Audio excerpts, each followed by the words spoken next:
batas ay nababali ng mga halang sa paggamit ng kanilang posisyon. Kaya ngayon pakinggan nyo itong aking komposisyon. Sa bawat letra na aking binibitawan sa aking obra, ang siyang nilalaman upang maipalabas ang itsura ng mga bulag na namumulo dito sa distrito. Pakinggan nyo ng mabuti ang maganda kong invento. Ito'y simula nang maubos sila. Samot-saring pagbati at mga problemang pila-pila. Nagpatayo ng malaking bahay, puro kotse at may kamera. Silang iniligay, nagpapakita na mapera. Ito ang simula upang sa inyo maipakita na kapag pinalagan sila, puro panakot at banta ang kanilang mga ginamit upang di mailis sa pwesto. Ang mga balutot nilang gawa ay aking ikipo. Ito ang pwesto. Isa ako sa mga makata na may dilang makatao. Isang manuno lang pumupunas sa mga gago, mga bobo na sumulat. Kaya kayo'y namulat. Sa pagbitaw ng dila ko, ang mga letra'y sumambulat. Isa ka ba tol sa mga nais kong tirahin? Ang nais ko lang naman ay sa inyo ko lang linawin kung paano mo sinulat ang suplas mong rap. Hindi ka naman rapper, huwag kang magpanggap. Mga bobo nga kasi hindi nyo maintindihan ang mga salitang binibitawan kayong pakatandaan. Kaya parang list naman ng lyrics mo ayusin ang mga bara mo na parang bang wala sa timing. Ang mga kanta mo ay parang basta rhyme na lang, gumagawa ng lyrics pero parang tanga lang. Ito ay tapang-tandaan sa isang makatang pagtugon. Ito na ang hudya sa malatok ba ang panlalaso. Pagkamulat ng mata, halos ikaw ang panaginip. Ikaw ang tumangay sa puso ko hanggang sa isip. Ngunit nang ibigin ka, isa palang kabaliwan. Pakunwari kang iibigin, yun pala ikay iiwan. Ang laki ng katangahan na mahulog sa iyo. Nagpakumbaba ako, ngunit niloko mo ang puso. Matik na alam ko na yun lang ang dapat kong gawin. Ang ibigin mo ako, hindi na pipilitin. Lumayo ka na, yan lang ang pakiusap mo sa akin. Dahil sa mahal kita, ito ay aking susundin. Kapag tayo ay magkasama, lagi kang may alibay. Sa tuwing tayo'y magkatabi, bawal ang hawak sa kamay ang bobo ko. Ba't ba naman kasi inibig pa kita? Naging biktima ako at sa'yo pa ako pumusta. Naging isa ako dahil sa iyong kakapalan, dinurog mo ang puso ko. Kaya ngayon nasasaktan. Ito ang tunay na rason kung bakit kami ang pinili sa mga tugma naming binatawan na kayo ay maahuli. Ito na ang palunas at umpisa ng iyong wakas. Handa ka na ba? Kami ang magsisilbing batas. Rhyme, flow, pamilya at mga pinagsamang mga letra. Kami ang tunay na hero na sa inyo ay paparusa. Limang mga makata na hawak ng mga resikulo. Kilala kong ikalawa sa paglapat ko sa mikropono. Nang makita kita, hindi ko na pinagpaliban na malaman ang pangalan mo at ikaw ay masilayan. Na makasama habang buhay ay aking pinapangarap. Naglakas loob lumapit at sa'yo ay humarap. Na nagbuhat ang tuwat saya, nagdala ng kasayahan. At ikaw ang dahilan kaya naalis ang kabiguan. Ang presensya mo ang lagi kong binibigyang diin. Kaya naman mahal ang pag-ibig ko'y sana'y pansin. Dahil ikaw ang tugon sa aking mga pagdarasal. At ang lahat ng ito'y hindi matitipag ng bakal. Pakinggan mo ang awit na sa iyo nakalaan. Ang lahat ibibigay sa'yo, huwag mo lang maramdaman na ikaw ay niloloko at ako'y hindi seryoso. Kaya pakinggan mo ang itong nag-iisang pangako ko. Sa'yo ko lang nakalaan, sa'yo ko lang patama to. At ikaw ang aking kodego kung bakit ito ay nabuo.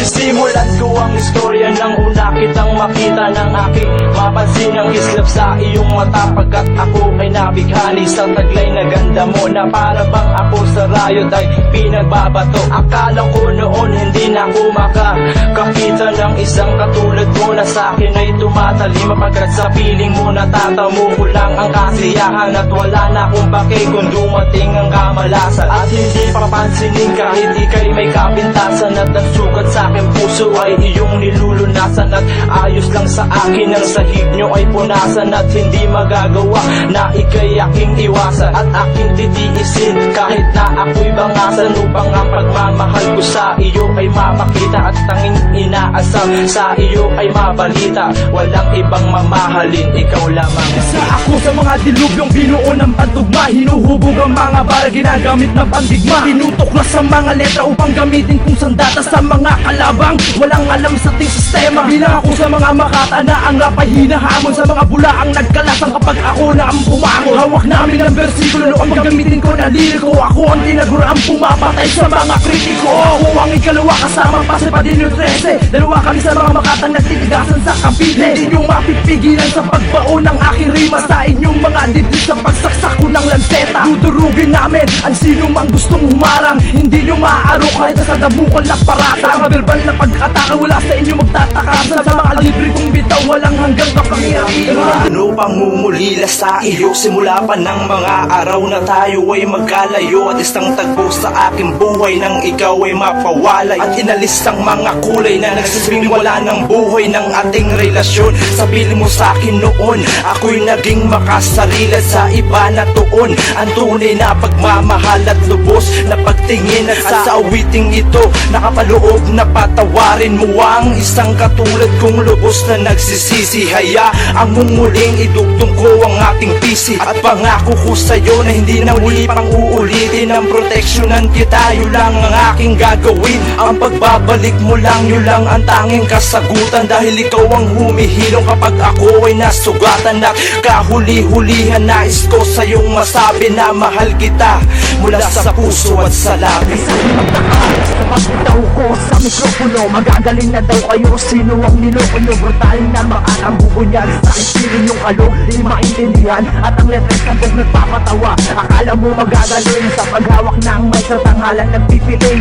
Sikat na daw sila pero di ko kayo kilala. Ako ay serpenting sumusunod sa ikauna. Ang ganang letra, nasabibig ko na mutawi. Kayo'y paiikutin na parang isang buhawi. Nagulantang sa pagbigas ko di mababaw. Nang marinig ko tira nyo, hindi ito malinaw. At kayo'y nagulat na maagaw ang popularidad. Ito hindi imahinasyon, ito'y realidad. Huwag yun ang naisin na ilabas ko ang brutalidad. Matalo nyo kami sa duelo, wala kayong abilidad. Panginoon, salamat po sa pagbigay ng iyong anak. At ito ang dahilan ng kaligtasan ng tiyak. Ito ang alpha at omega sa buhay ng bangata. Ikaw ang tumubo sa buhay ko sa pagkakasala. Sa mundong ito upang hindi maparustahan ng mabuhay ng tapat at mabuhay sa katotohanan. Dahil ang iyong salita ay lubos na makapangyarihang binubuhay at pangalan ang liligtas sa kamatayan. At ikaw ang halimbawa sa lahat ng kabutihan dito sa mundo. Kahit tinatagyan ng karamihan, ikaw ang aming ilaw sa mundo. Nakadaliman sinakripisyo ang sarili pang kasalanan. Tubasan ng isang katulad kong puro sakit at damalian. Ang aking nailang bago pang papalayo sa iyong hirap. Ako'y naliwanayan dahil sa iyong salita. Mahal kita, Panginoon, tanggapin mo ako panahon. Kung mapanggitin na salitang ito, at ito ang dahilan kung bakit namin nabuo ang mga parang lumagasa. Di lang namin asa sa mga makatampiyasan sa pagtamasa. Kapag sa walang alam ang haladaw sa Pinas, di ko na kailangang astigan mga bubos sa pagtukas. Kung may hari ng tuba, sila ang hari ng botya. Di kayo bagay mag-rap, sumayaw na lang kayo ng cha-cha. Mabuti pa nga, yun na lang imong gawin. Para lang sa ganon, di na kayo kumain ng buhangin. Mga bubong pasigaw-sigaw, sagutan na parang singaw. Di nyo mapipigil ang pagbagsak nyo sa una kong bitaw. Yung mga dre, dinain nyo sa parinigan ng mga trabakong gagamitan ay simula sa aking isipan. Dahil nakakabagot, kung bibigyan ko pa ng oras sa mga kasulad yung balat kayo madas sa pagkapilas. Mahal na nga kita pero dati pa yun. Huwag mo na sanang isipin na hanggang ngayon ang pag-ibig ko sa'yo ay akin ang tinuldukan. Sa pagbumuka mong yan ayoko nang masulyapan. Ako'y binago mo dahil sa iyong mga gawa, mga respeto ko sa iyo ngayon ay nawala. Kaya naman tuloy ako'y naging manhid na. Huwag mo nang ipagpilitan at ito'y tapos na. Isa ako sa mga taong nagbalik sa may kultura at di ko inalintana kung ano nga bang itsura ng bawat isa dito sa pinasukan kong larangan. At aking napagtanto na dito ako nabibilang sa bawat bigkas at bawat latang aking binibitawan ay naglalaman ng mga taluturang magkakatugmaan. At sa isip ko naglalaro ang madaming katanungan. Sino ba si Chas? Di na nagmula sa paliparan at noon ng kabataan ay naapi ng karamihan. Ako ay bumangon at pilit kong tinumbasan. At sa aking paglaki tinuklasan ang katotohanan. Dito sa mundo walang mahirap o mayaman. Yan ang aking pananaw sa nagdaang panahon. Ika'y manalig lamang, nandyan lamang ang Panginoon. At sa pagtatapos ng unang kabanata ng tula, ipapakita ko kung paano ko sinulat ang tula. Kilala kita, hindi ko nun lubos maisip na tayo'y magmamahalan at maging sa panaginip. Ang ibigin ka sa tuwi na ay aking ipapangako. Ang iwanan kang nag-iisa sa isip ko'y naglaho. Pagkat ikaw ang anghel na bumaba sa kalangitan at nagdulot ng tuwad saya Kaya't nag-alis ng kasungitan ng isang katulad kong palagi na lang nasasaktan. Ang pag-ibig ko sa'yo kailanman is Isang napaglalaman. mikropono, isang daang voltahe ang ginamit sa paglansak ng mga alpabeto. Naglabasan namin galing, walang puwag sa aking sarili ang pagpatay sa mortal. Hindi nyo na mapipigil ang pagiging kong immortal. Dinuklas ko ang kalitan sa paggawa mo ng mga bara. Nang ako ay tumating, kayo naghihisa na parang bala. Di nyo ko maaabot kahit inyong panindigan. Ikalawa sa mga hinilang just di aking pangalan. Ito ang panibagong paksa sa paglapag sa plumang itim. Pinagsari ba mga twisterong pinangunahan ng pagkadilim ng mga paninginak kung saan nakatingin sa mga balikwas ng mga isipan ng mga makata sa amin ay umangkas na nagtangan ng mga walang katulad na respeto nang ako ay humarap ay tinapakan ng estilo. Mga tigas na mga bara nagsugputang parang balang hawak ko ang mga letrang tumutuwi sa mga makata. Labot hindi makaintindi mga buo ay miserable, walang makakasupil sa pag-angat namin sa mga bintahe na umubos sa kalaban gamit ang tirang lohika lang mga obra ni Chastity nagpasang kriminal. Lantang sa pagbitaw ko ng mga lyrics ng mga katagaw. Walang humpay kung tatabakin ang mga daan ko ang tatahakin. Ang dinugtungin na sa amin ang din ng inyong tandaan. Malalaman nyo ang nagtapasin ng mga maitin na mga paraan. Kung saan nakapagbaklas, nakapag-aklas, nakapag-angkas. Ang mga ritmong aming ginagamit ay yung hukay ng mga alas. Pinaklas mo ang barikada na sa inyo ay nakasambalot. Malalaman nyo ang mga makatangang paggawa sa kang natulong.